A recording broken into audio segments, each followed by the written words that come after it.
Yeah, kia ora. Just thought I'd say g'day. Going out with my kids camping in the weekend and thinking about hammocking. So earlier in the week I made my son a underquilt, and I thought I'd have a go at making him a top quilt. I've seen a few designs online, a couple of articles, a couple of links, a few forums. If you're looking for top quilt ideas, you've probably seen the same videos I have. My sewing skills are not great. I can sew in a straight line. As soon as I get into sewing in a corner, I'm kind of stuffed. So I thought I'd have a go at building the young fella a top quilt. Truth be told, I'm going to make myself one as well, but his can be the guinea pig. The plan is today to just get the top quilt made. It's going to be basically a box foot with domes and a drawstring at the foot end, and a just out of a rectangle of material. So here it is so far. It's 1.2 meters wide by 1.7 long. He's 13 and pretty skinny, but I think this will last him for most of his life. And what I've done is quite simple. I've brought a piece of material 3.5 meters long, it's 1.2 wide, and I have folded it in half. And then what I did, I've got it folded in half here, and then I've got my batting material, and then I've got a piece of black trim cloth running around three sides. So this end here will be the head end, the other end will be the foot end. So what I've done there is I've folded the material over on this side. I'm going to sew this seam first, just through this piece, leaving this piece open at this point, then sew around the black line. Once I've sewed around the black line, I'll pull out all the pins, turn it the right way out, and that should give me my basic. The plan is then to fold that bottom seam over and create a channel for a drawstring and sew it off. Excuse me. And then from there, put some domes around the foot end to allow the box foot to be domed off, and then put some other domes in there as well to allow them to put a polar fleece blanket in there to give them an extra layer on those cold nights. So my sewing machine, she's a beauty. For those of you in New Zealand, freecycle.net, I picked up this sewing machine. She's a Singer 328p. She's older than me. I'm nudging 50, so I'm pretty happy with that, and I've done a few projects on it. So yes, that's the machine I'm using. Wish me luck. I'm going to start sewing now. Like I said, I've never seen a top quilt before, not in real life. I've seen some pictures, seen some videos, so I thought I'd have a go at making one. I'll come back to you once I've sewn around all the edges and I've got the rough shape of the quilt sorted out. Bye. Yeah, so this thing's coming along all right. About 25 minutes of sewing, I think. What I've got here, I'm just about to seal up this end. I've made a hem and run a shock cord through it, and then I'm just going to sew everything up nice and tight so that I've got the end of the quilt all sealed up. Then it'll just be a quilt, a wobby type thing. I haven't done any quilting yet. I'm trying to decide whether I'll bother with that to lock it all together. I'll probably just do a couple of chevron type zigzags. I'll be honest though, my stitching's not so good, so that's kind of got me stressed, because that's the bit that's visible. Once I've got the thing all sealed up, I'll start thinking about dome placement. I want to run 4, maybe 5 domes 20 centimeters apart, up one side and down the other. That's for a couple of reasons. First of all, it helps with the foot box, which is what the shock cord's for.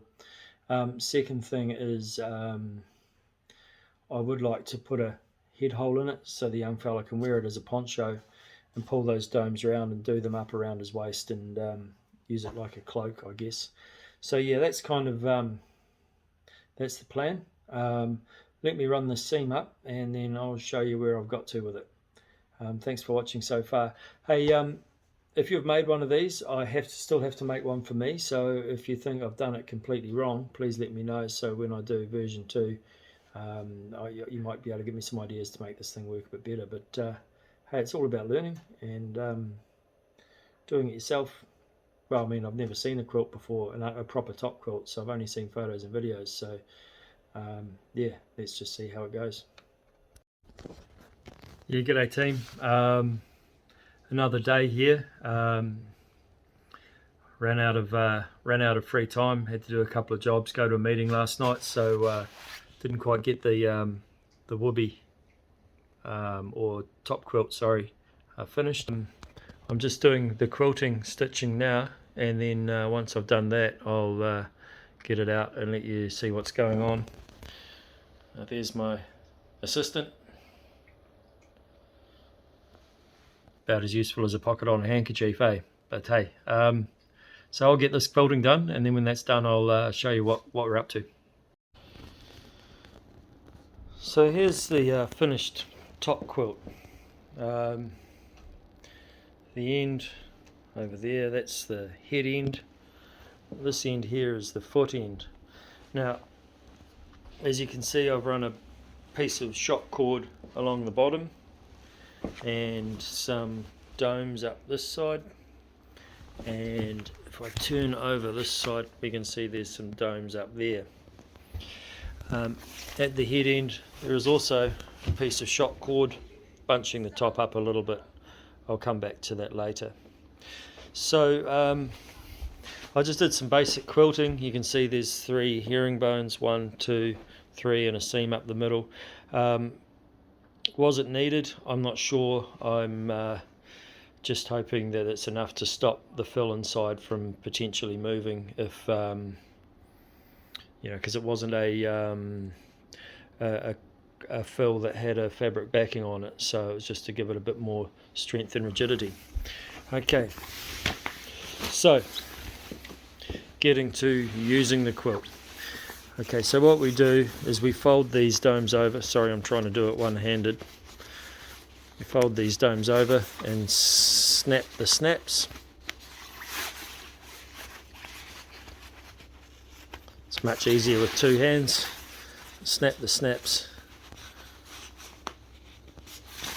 And then these 2 toggles here, we pull that tight. I'll just put my camera down and do that and show you what it looks like at the end.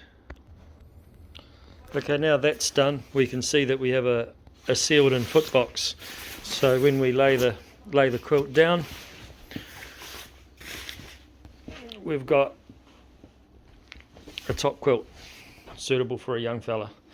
Now my boy's not the tallest boy. I made this thing 1.7 long, thinking, well, when he gets older we can make him a down one, as this was my first one as a prototype, and I can pass this one down to my daughter. What surprised me was how much material we lost bunching the foot box like that. It probably lost about 20-25 centimeters of fabric. So what we may end up doing is putting a series of domes in the bottom and a baffle to keep that foot box contained, and also keep the length of the bag. What he's able to do with this this drawstring at the top here is he can cinch that around his shoulders as well. So that's my first ever top quilt. I've never seen one in real life, so I hope I've got it right. Sorry, just trying to get the sun out of my face. So I hope I've got that right and that it'll work. I'm going to make one for myself next week, and then from there maybe make a smaller one for my daughter because she's quite short, and then that can be given to one of their cousins, as my kids get older. But it can be used as a comforter or a throw on the bed. It can be used as a travel blanket. It can be used as a cape, for want of a better word. Later video, I will be making a polar fleece liner for it to give them a bit of extra warmth, and there's a couple of tricks I've got lined up for that to make that a little bit more than just a liner, so that way, well, I won't ruin the surprise. So please, any comments, throw them below. Any feedback, tell me what I've done wrong. If you've got any questions about what I've done, I can try and answer them for you. Yeah, if you like the gear I'm making, hit subscribe, because there's a whole lot of ideas coming through, and yeah, I've got a wee bit of time off at the moment, so probably going to knock out a couple of other things. So thanks for watching. Have a good day. Ka kite next time. Cheerio. Bye.